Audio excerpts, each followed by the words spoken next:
শুনছিলেন essential home care সংবাদ শিরোনাম। এবার বিস্তারিত।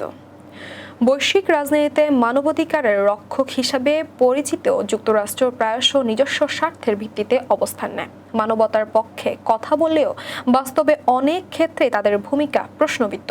বিশেষ করে মধ্যপ্রাচ্য, আফ্রিকা ও এশিয়ার বিভিন্ন সংকটে তাদের অবস্থান দ্বিমুখী হয়ে ওঠে।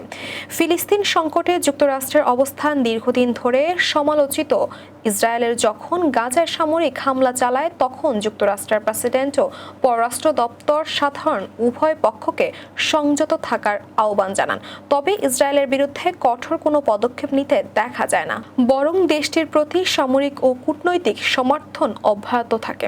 বিশ্লেষকরা বলছেন, যুক্তরাষ্ট্রের এই অবস্থানের পেছনে ইসরায়েলপন্থী লবির শক্তিশালী প্রভাব ও মধ্যপ্রাচ্যে তাদের কৌশলগত স্বার্থ জড়িত। ফলে গাজায় হাজার হাজার মানুষ নিহত হলেও মার্কিন নীতিতে কোনো পরিবর্তন আসে না। এর আগে 1990-এর দশকে বসনিয়া কসোভো জাতিগত নিধনের বিরুদ্ধে যুক্তরাষ্ট্র সামরিক হস্তক্ষেপ করেছিল, কিন্তু 1994 সালে রুয়ান্ডার গণহত্যার সময় দেশটি নীরব ভূমিকা পালন করে। একইভাবে চীনের উইঘুর মুসলিমদের মানবাধিকার লঙ্ঘনের বিরুদ্ধে কঠোর সমালোচনা করলেও সৌদি আরবের স্বৈরশাসনের ব্যাপারে তারা নিশ্চুপ থাকে, কারণ দেশটির সঙ্গে মার্কিন সামরিক ও অর্থনৈতিক সম্পর্ক গভীর। যুক্তরাষ্ট্রের এই দ্বৈত নীতি শুধু মানবাধিকারের প্রশ্নই নয়, বরং সামরিক ও কূটনৈতিক হস্তক্ষেপের ক্ষেত্রেও স্পষ্ট।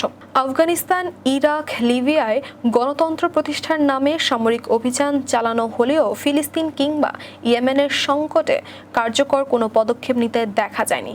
বিশেষজ্ঞদের মতে, মানবাধিকারের প্রশ্নে যুক্তরাষ্ট্রের অবস্থান কেবল নৈতিকতার বিষয় নয়, বরং ভূ রাজনৈতিক ও অর্থনৈতিক স্বার্থের সঙ্গে গভীরভাবে সম্পর্কিত।